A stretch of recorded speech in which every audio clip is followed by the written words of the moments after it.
welcome to the Holistic Nutrition Hub podcast. Today I'm here with Ashley. Hello. Ashley, thanks for being here. Thank you so much for having me. Yeah. So we're actually up in the French mountains at Ashley's place, so near to me in Switzerland. But we're introducing and doing a podcast today on a really exciting collaboration that we're working on. Did you want to just quickly introduce yourself, Ashley? Yeah, absolutely. So I am the founder and creative director of my small design agency, Bloom Your Biz. My team is located in all four corners of the world, and our MO is helping new entrepreneurs to achieve their version of workplace freedom through thoughtfully implemented brand strategy, website design, and all the necessary systems to keep your business running smoothly.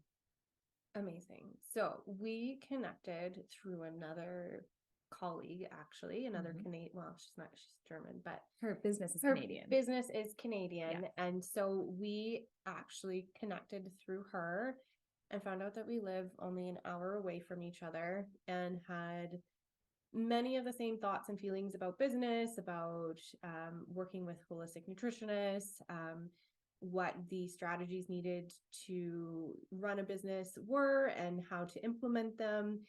And so something that not a lot of people know actually quite yet on our podcast is that over the last couple of years, I've been doing and diving into some website design work with clients while coaching.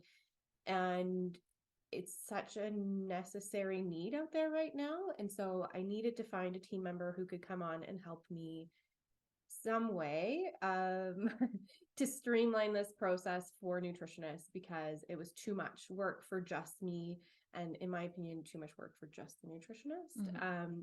So the collaboration that we have come up with is a little bit of a mix of what we both do, is coaching and then branding and website design.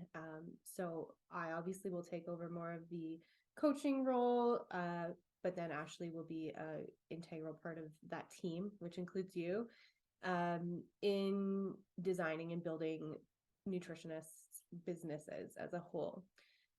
Did I miss anything on that, in your opinion? No, I think you covered it all. I think I would just want to highlight what I think is kind of one of the more exciting pieces is that, you know, we really wanted to come together and marry these two pieces that absolutely depend on one another.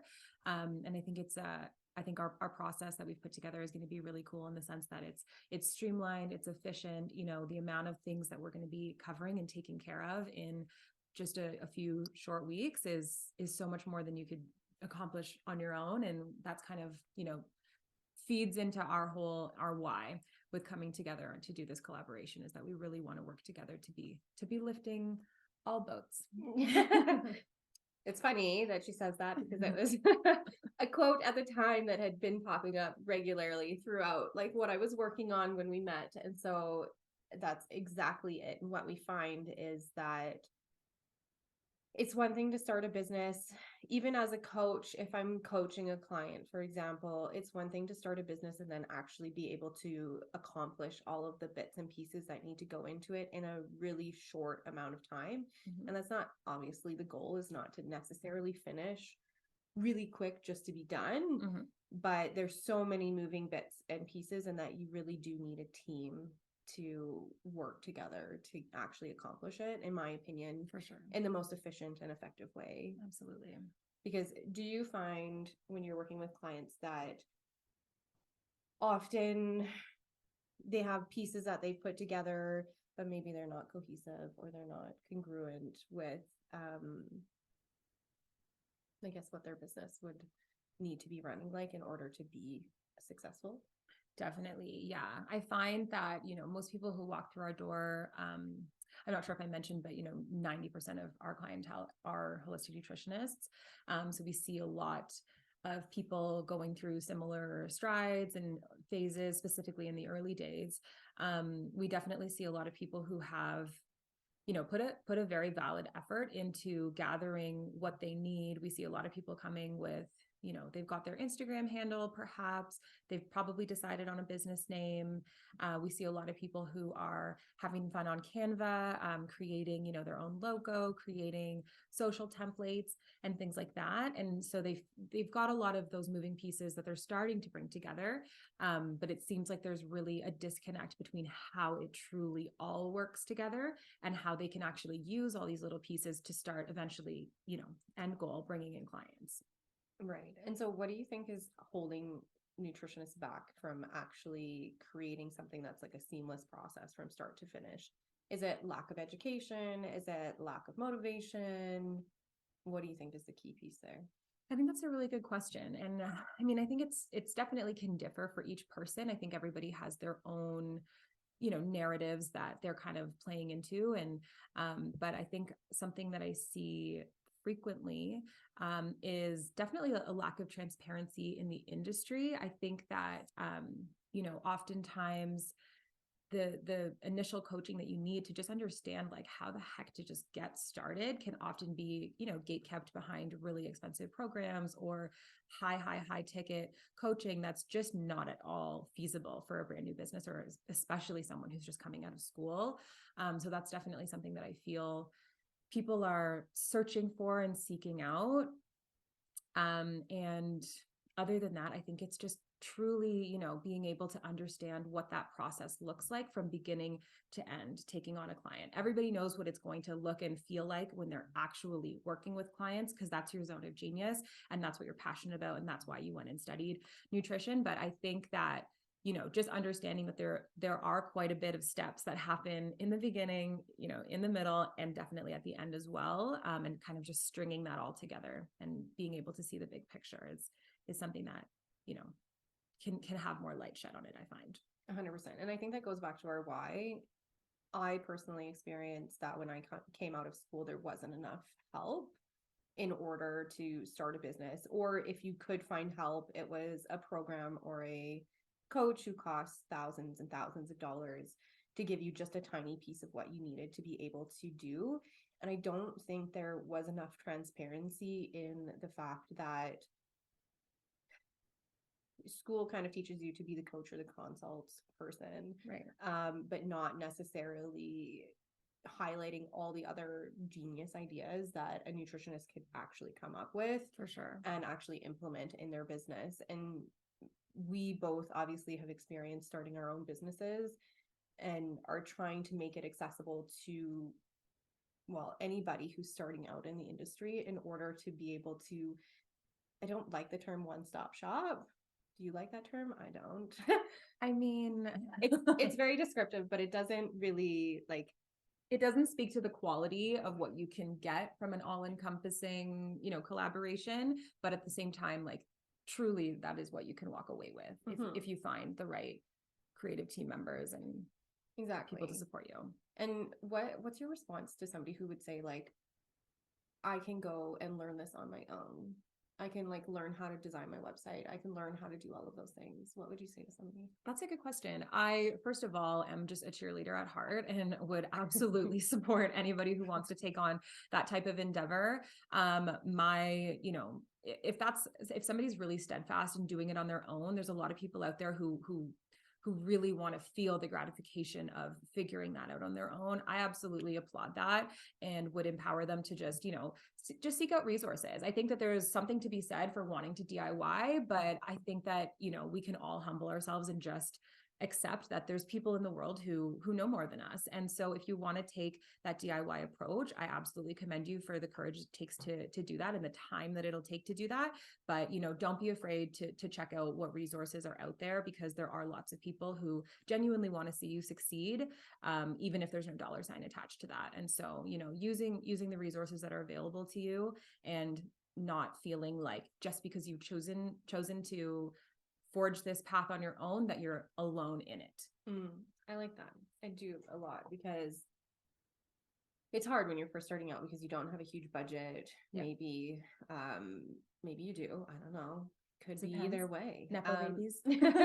Who knows?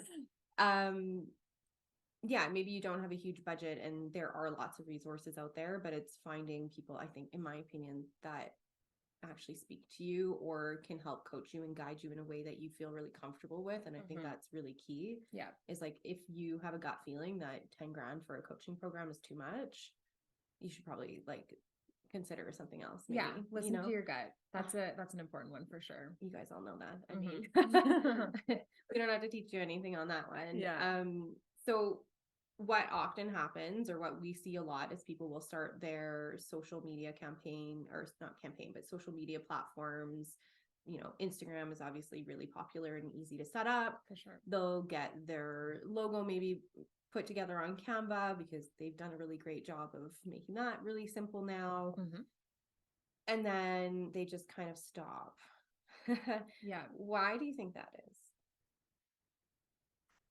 I think that one piece is this kind of air of legitimacy that comes when you've decided to name what you're going to do. You've decided to put together a design, perhaps, and now it's like, whoa, okay, this is starting to get real. So now what comes next? And I feel like people get a little bit blocked there, because if you do, create that business social media account, you're probably scrolling and you're finding, a lot of differing ideas and opinions. I find it can cause a lot of overwhelm. You're seeing people preach about the importance of, a lead magnet, or the importance of having an email list, or the absolute essentials of having a website. And now it's like, okay, these are 3 different directions that are all important. And it's kind of like, which one do you choose? And I find that you end up kind of choosing none when you have that many opportunities that you feel are super, super important. You don't really know how to just put one foot in front of the other and start moving forward. Or maybe you have so many recommendations. It's like, which one is the most logical to actually start with? For like, sure. do you need the website? Do you need this? Do you need the lead magnet?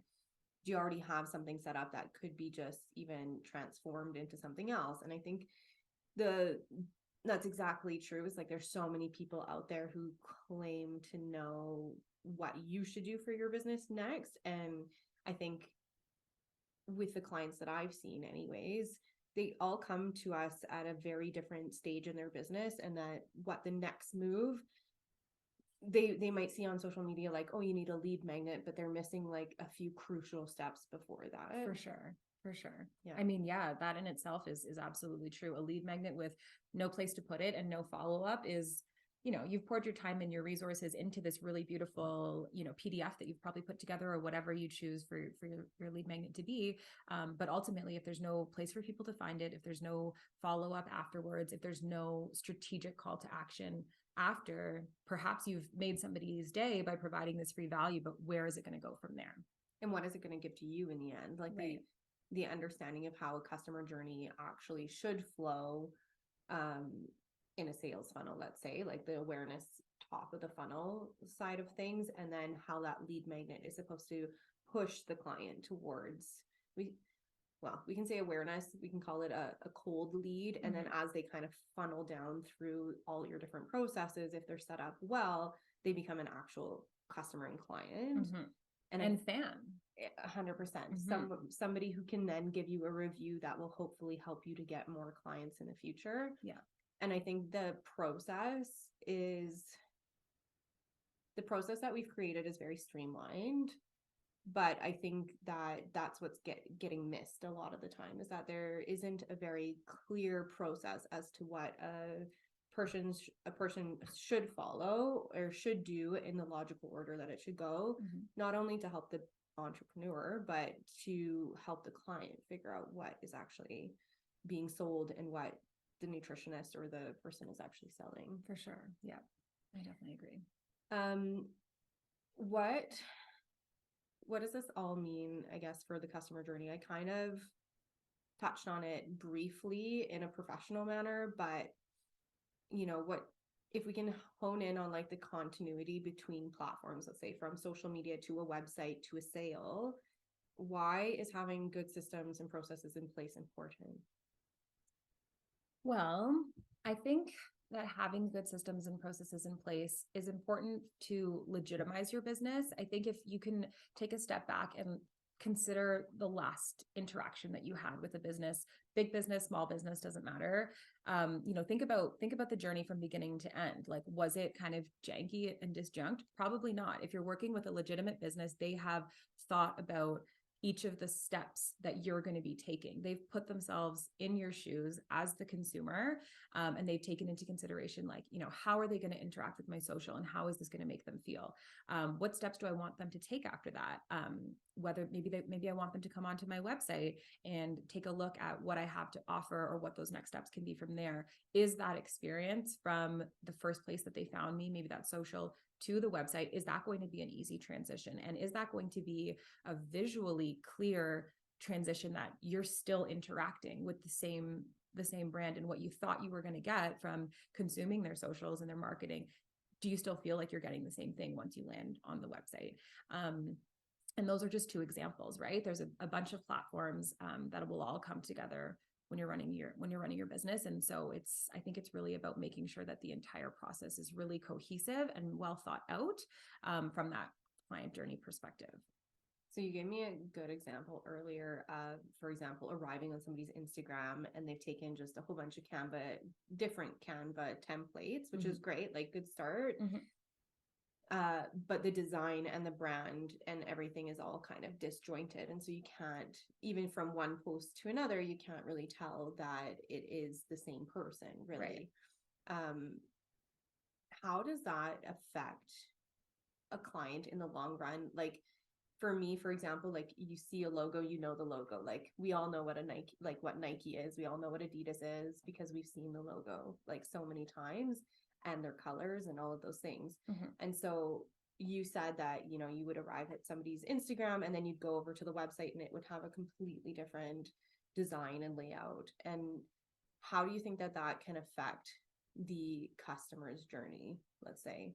Yeah, I feel like it can honestly just cause a lot of confusion. I think that, brand, colors, designs, imagery, none of this is chosen by accident, and it's very intentionally crafted to evoke an emotion, and make your client feel, your potential client or customer feel a certain way. And so if there's a mismatch between visuals, written messaging, tone of voice, all sorts of things, they're going to maybe leave feeling a little conflicted. They're not going to be like, okay, this is a match for me. This feels aligned. They know who they are, right?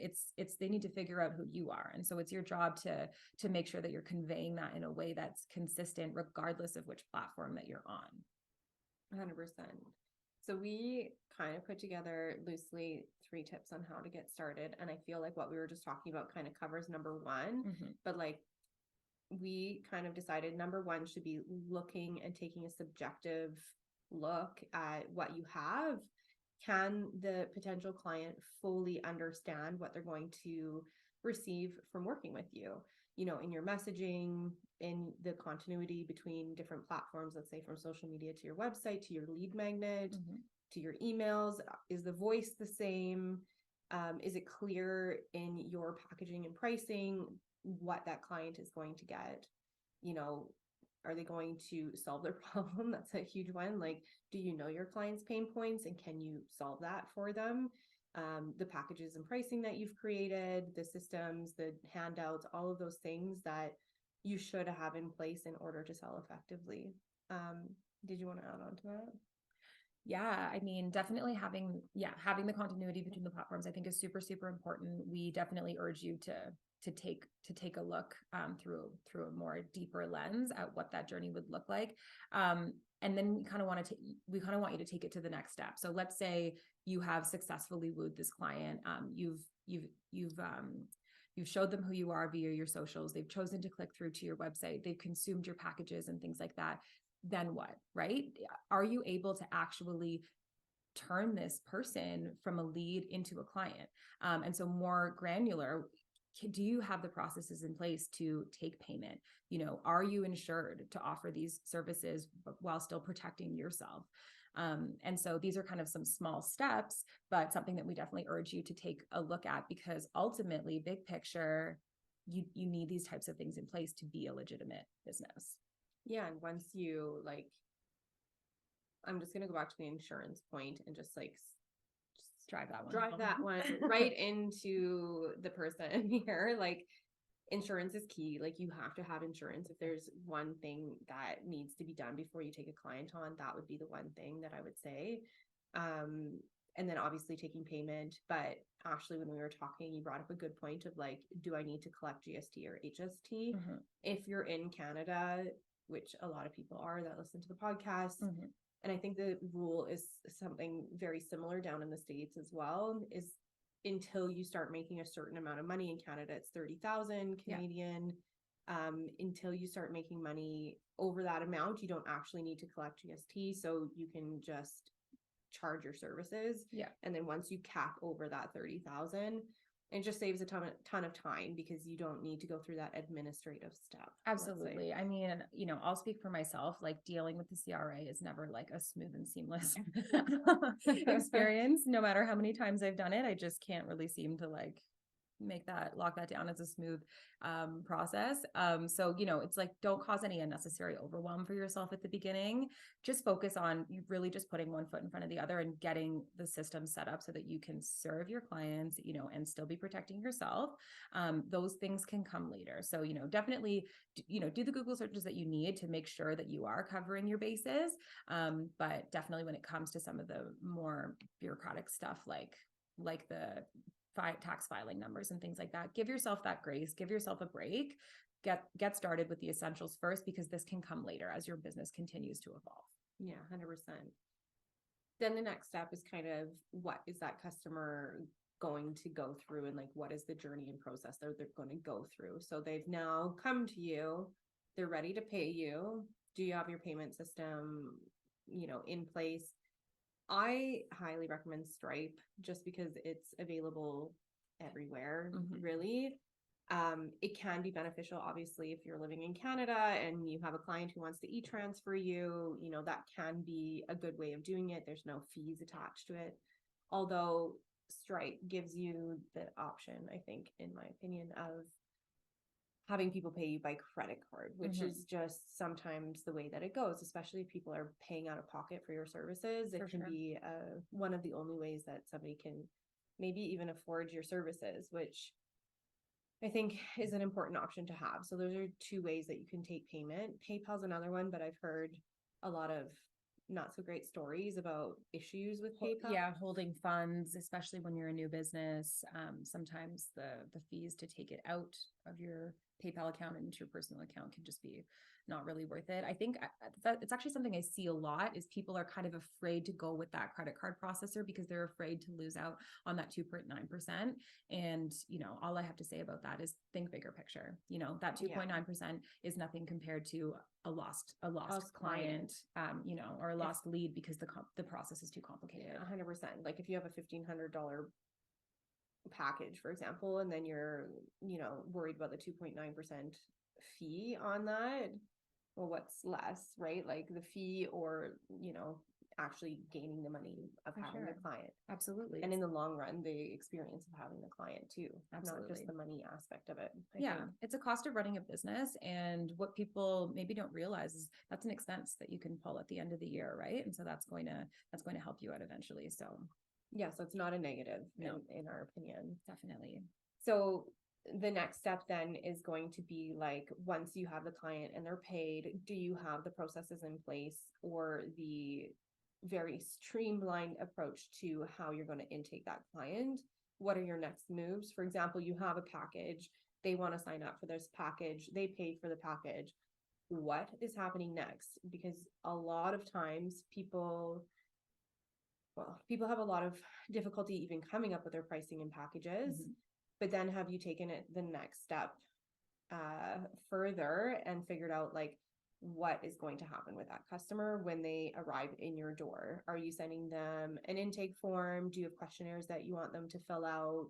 Are they receiving a welcome guide or an email saying like, here are our next steps, like book in for our first meeting, and then here's a welcome guide, and then, you know, what is happening at each step of the client's journey? Because I'm gonna call us both out because I know we both do this, is like, you have a client process and you know where they're going to go, but then do you end up doing more for that client because you're not sticking to your process in the first place, right? So your packages really should be set up so that it's encompassing all of your time that you're going to spend with that client, in my opinion.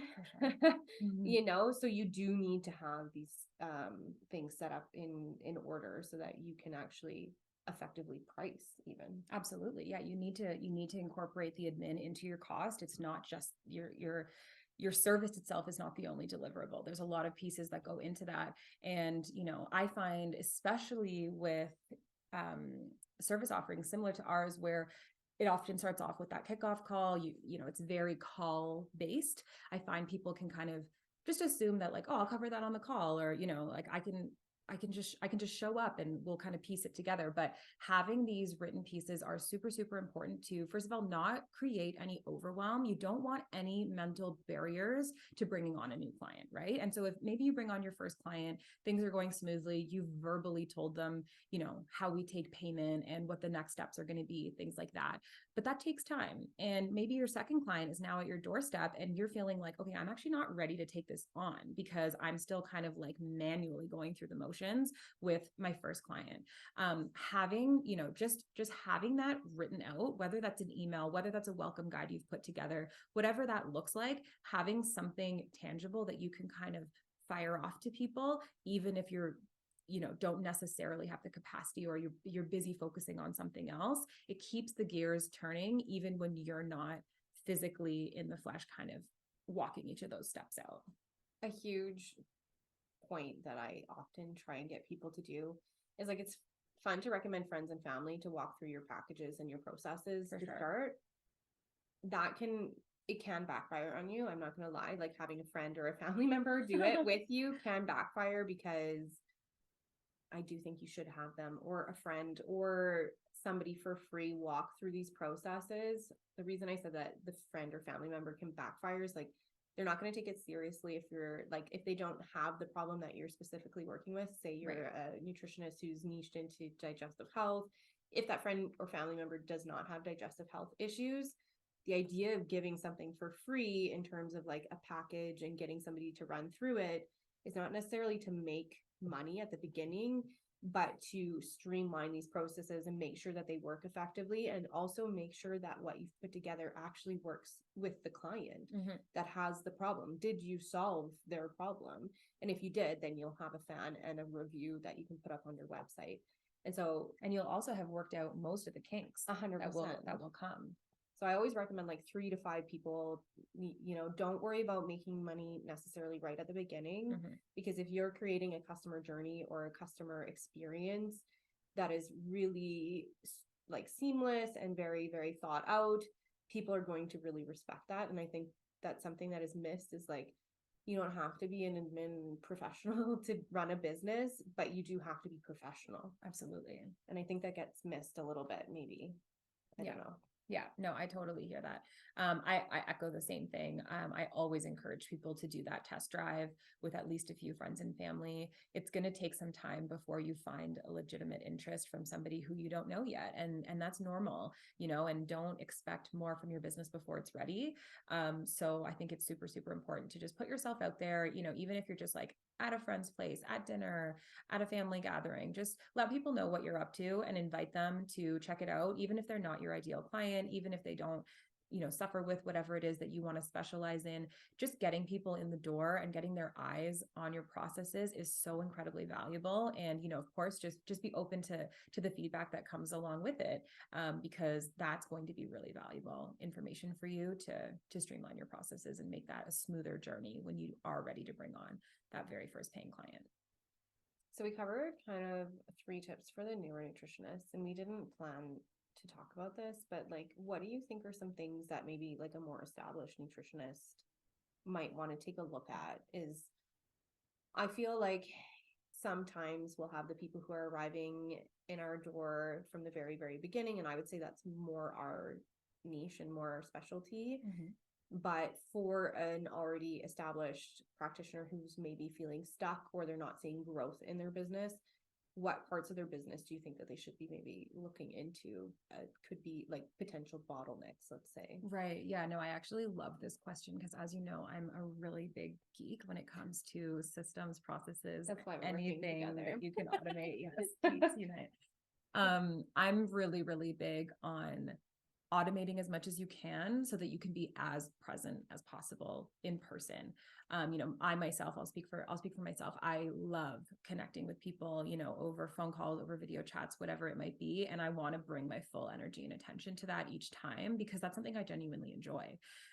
Living in my little corner of the French Alps here, like that's my socialization, for the day. And that's something I really, really appreciate. And so in order to bring full energy to that, it's really important to make sure that you are automating any things that you find yourself doing even once a day, once a week, like whatever. If it's a repetitive task, find a way to automate it. So if you're working with a CRM, there's a multitude of possibilities there in terms of, automating payment reminders, automating, maybe update emails if they're really standard and aren't going to change much for your client. Those types of things I find to be really important. And I also really like to create resources, when you have the free time. If you're finding like you're answering the same question every week in your client calls, if you feel like you're getting a lot of the same kind of inquiries in your DMs, start putting together resources in whatever way feels best for you. That could be like audio clips on your podcast. That could be, social media posts that are just informational that you can link back to next time somebody has that question. Maybe recording videos of yourself and parts of that process so that your client feels really supported at every touch point, but it's not actually taking any emotional energy or labor from you in order to bring them up to speed. And instead, when you do meet with them, you're fully present, you're fully there. I find that this can just keep things, moving a lot more smoothly. Everything kind of flows a little bit more naturally. And I think ultimately those interactions that you will be having will feel a lot more authentic and genuine. What do you say to the nutritionist who's concerned about getting in front of video? I mean, if I'm going to be straight up, I think you got to get over it. I think this is the world we live in now, Yes. like especially with all the shifts that happened with the pandemic, people are showing up behind their screens. And if that's not something that you're comfortable with, that's okay. Definitely don't force yourself out of it. We're not trying to spike your cortisol levels in order to run your business. But at the same time, this is the world we live in now. People want to see your face. Compelling copy, beautiful designs, like that can sell, but ultimately, you're the face of your business. People want to work with you, specifically if you're working in a nutrition business, right? Like you are the biggest tool within your business and you are the biggest selling point. People want you. And so, if you don't like the way you look on camera, or maybe your voice sounds funny when you play it back, I think it's something that, just look the other way, because ultimately nobody's going to be looking at it through that same lens that you are. Nobody's going to be criticizing the way that you think they are. That's all you. And it's a natural thing. I don't think anybody just like is born like feeling super confident in front of a camera. I mean, well, I'm sure there's some people. There are some people, for sure. Most of us, like introvert extroverts who run nutritionists, like nutrition businesses, are not From home, yeah. are not the ones who are like, yay, let's go record a video today. Yeah, like it doesn't come naturally, that's for No. sure. But it comes with time. I think eventually you'll just get used to seeing yourself on the screen. You'll get used to talking to clients, and then you can just start doing that on your own and clicking record. And I think it goes a long way. So it's worth the effort to put yourself out there in that way. I have a really kind of love-hate relationship with the whole like video thing. I obviously feel like it's very, very important to have videos out that kind of set you up and show you as a industry leader and an expert. For sure. But I'm a really shy person normally. But you have to kind of just push through that barrier in order to like level up your business, because it's one thing to be networking in person, and I think that's a great way of getting your name out there and building a community and finding other like-minded professionals in your area. 100% important.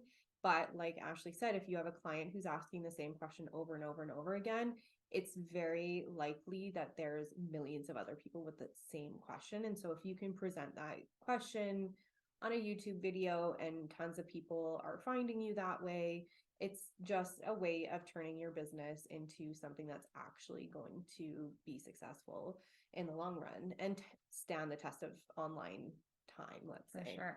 You know, we're really lucky that we have, you know, platforms like YouTube or like, you know, Spotify where we can put up videos of ourselves, you know, and maybe make positive shifts within the industry because we have actually taken the time to answer these questions and show that, you know, we are experts in what we're talking about and that it's more scientific based than people assume that we actually follow. Like it's not just woo woo medicine here.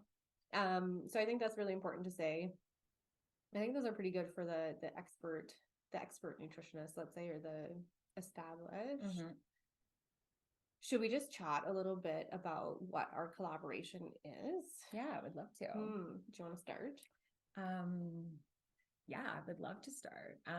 So basically, you know, Lynn and I were both kind of seeing these needs in each of our industries, right? Like Lynn was obviously having people coming to her who needed this, that, and the other in order to get started. And whereas on my side, I'm seeing people coming to me being like, I need a website, but not realizing all the things that they need to have in place before they can even get that website up there, before they even have stuff to put on that website.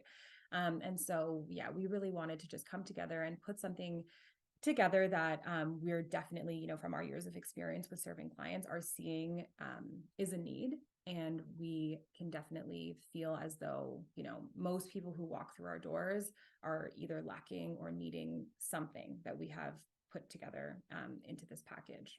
Yeah, I think that's a great way of saying it. Is like what I was seeing is that people would come and they would need a logo, they would need their branding, they would need to understand what ideal clients were, they would need to understand what a niche was, then they would need to go through the goal setting to keep them on track in order to set up all these pieces. And then they would need the website. So ultimately, that's why I learned how to design websites, was so that I could help people who maybe were a little bit less technologically savvy. Not my 100% jam. You're definitely way better at that aspect. But I was starting to realize that, you know, we would be so much stronger together as a team and be able to really, let's say, speed up the process even. Because even if I'm working with a client, I know your process is a little bit shorter than mine. But a lot of my clients who are coming to me, you know, I would be working with them for a year or so because we'd have to go through all of these steps. And so now we've kind of combined services and really expedited the process, I would say. Yeah. Yeah. I would say that too. So while we're working on, you know, the niche and the ideal client side of things, you guys can get started on the branding and both things can kind of be happening simultaneously. Absolutely. There's a lot of hurry up and go when it comes to design projects.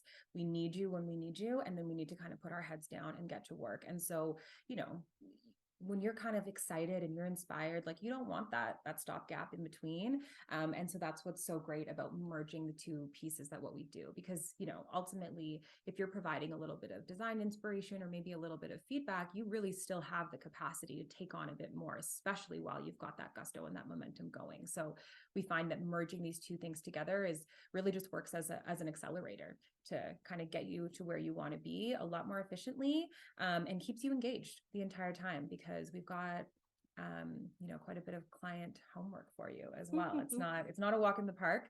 The package, we definitely expect a lot, and it is truly going to be a three-way collaboration. It's not just the two of us working for you and making the magic happen. It's the three of us all coming together, and making sure that we've got all your bases covered, making sure that you feel educated and empowered in how you're going to move forward, even, you know, months and years after our collaboration is finished. Yeah. So the services that we ultimately offer are like coaching. Well, we kind of created like two main packages. So coaching with branding. So that would cover, you know, like the goal setting, the figuring out your pricing, those sort of things. And then the branding side of things. Yeah, the So visual side. So making sure that you have a logo design that's creative and unique, that really speaks to your ideal audience, the niche that you've developed by working with Lynne, and making sure that you have a cohesive look, image, tone of voice, so that you can actually go ahead and use that brand and build that brand so that people can start recognizing you for who you are and the value that you offer.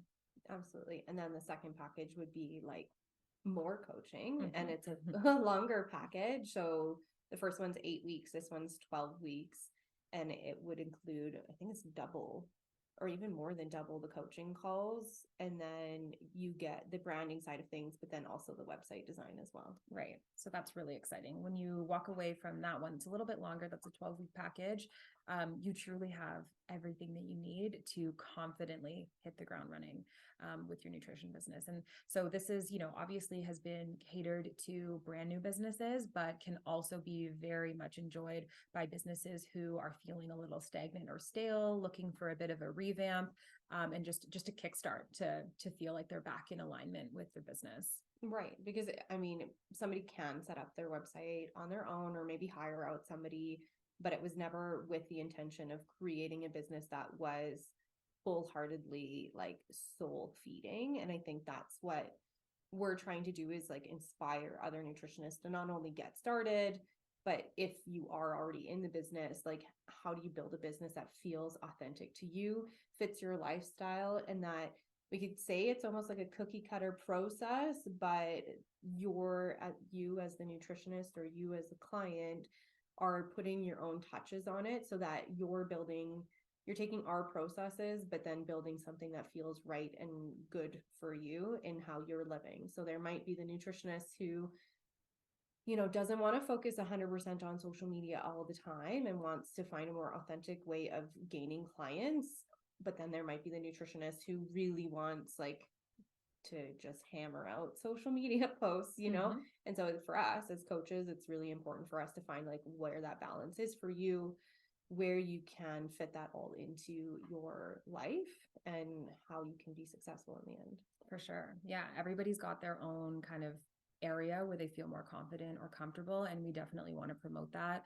And that's why the packages that we've created are so all encompassing. And a really fun piece that we haven't yet mentioned is there is quite a bit of added value, in the way of pre-made templates.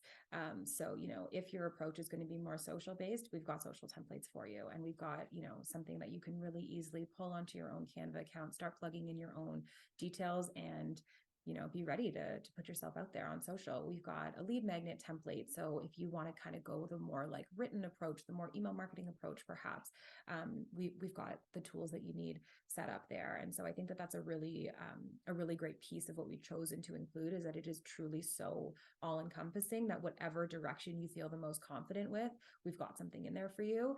And we're willing to adapt and shift the way that we're going to support you, in order to maximize on the places where you're feeling the most confident with moving forward. Amazing. Do you have anything else to add? I don't think so. Other than that, I'm just really super excited to get started on this. This has been like a little love child that's been a work in process for a while now. Yeah. So just really excited to put it into practice. I think the biggest takeaway point from, the reason behind the collaboration, or, the reason that we felt so called to work together, is that we just want to see business owners succeed and thrive. The lives that we've been able to build for ourselves, the flexibility of location, that we have because of the businesses that we've created for ourselves. That's not something that I want to keep for myself. That's something that I want to share with other people, because there's just so much opportunity.